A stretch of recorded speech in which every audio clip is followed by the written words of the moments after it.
Men are fickle.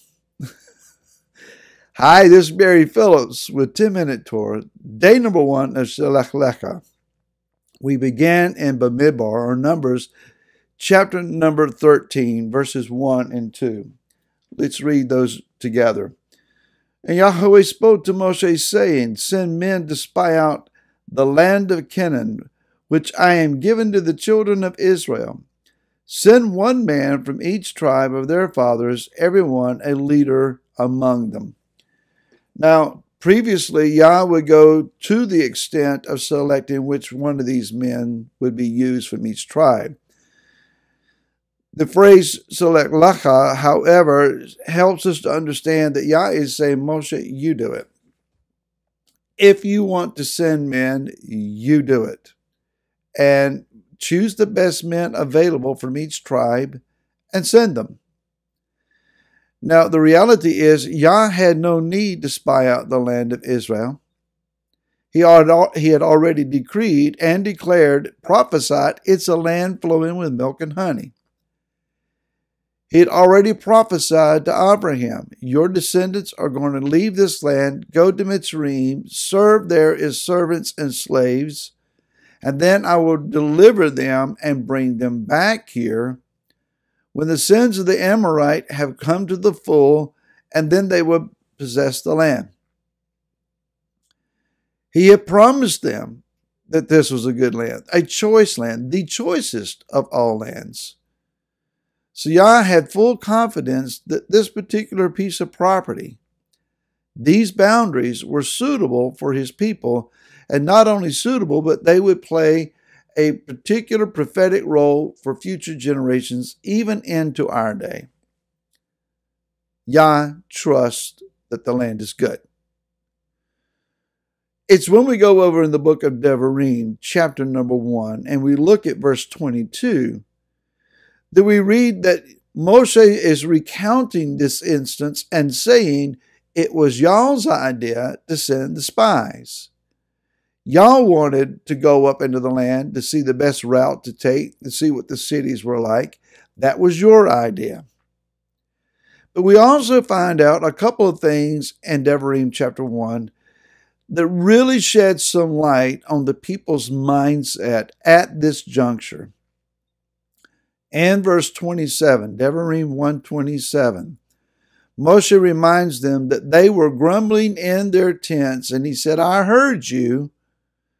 You were saying it's because Yahweh has hated us, that he's brought us up out of the land of Mitzrayim and brought us to this place. He's going to deliver us into the hands of the Amorites and allow them to kill us. So for them at this point, their estimation was this whole journey, over a year's worth of a journey, is a cruel joke. Yah is playing a cruel joke on us. He does not love us. He does not care for us. He's going to send us into that land, and he's going to let them people kill us. And then he's going to laugh about it.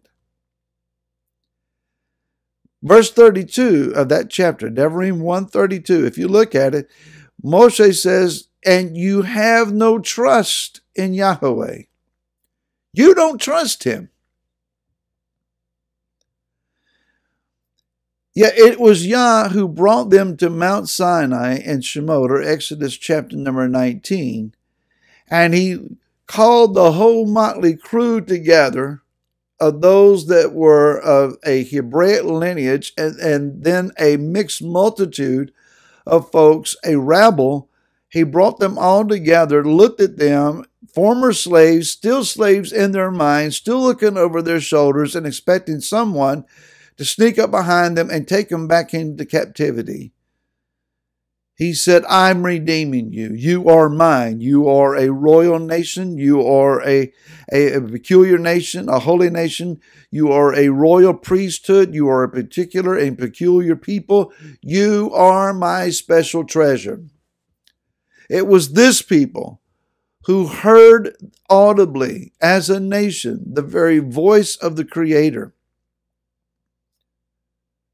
It was this people that saw the glory of Elohim come down upon the tabernacle at its completion and fell on their face before him. There was no other nation on the face of the earth like this people.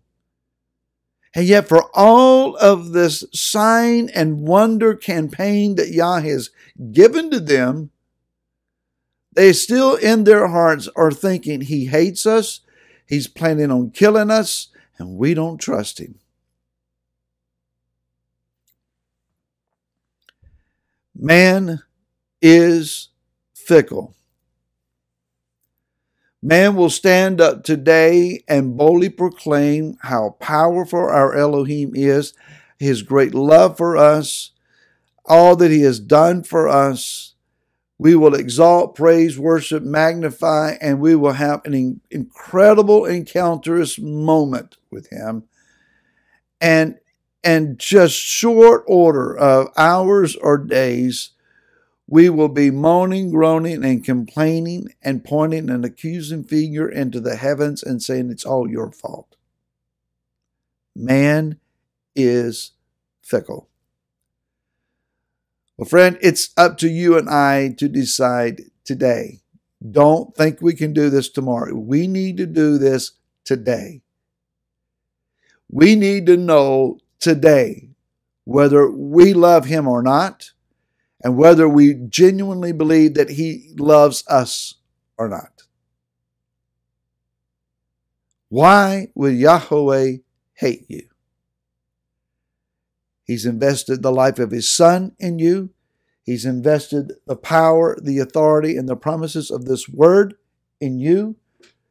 He is wrapping up the schemes of man. He is allowing them to rise up, and they're going to fall like a house of cards. Don't be discouraged by what you're seeing on TV.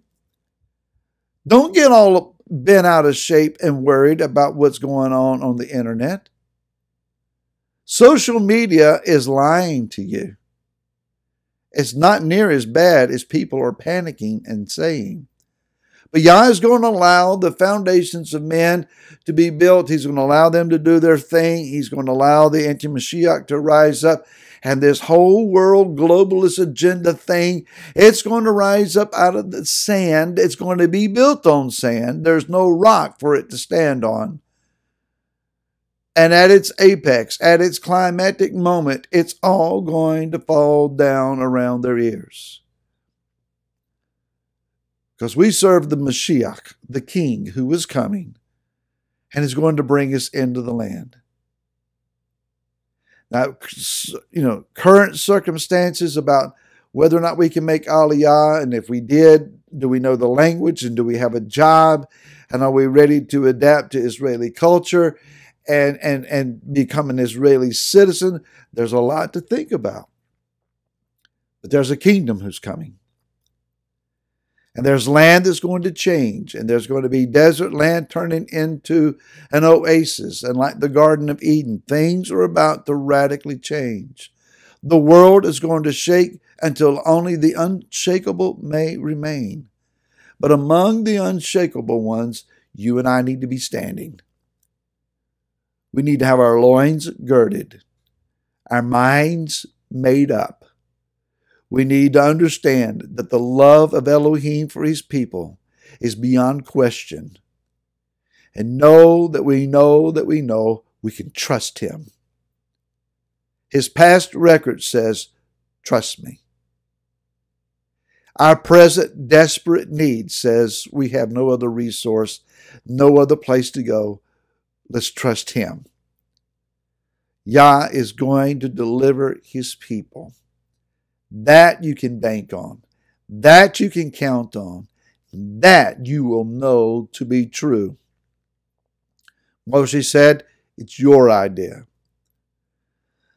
Let's understand this. When we're panicked, when we're uncertain, when we're doubting, that's not the time to start coming up with fresh new ideas. That's time to get back on our face, understand who we trust, and believe him. If we will do that, then the fresh new ideas will come from him. And with that assurance, all will be well. And all is well until tomorrow. Shalom.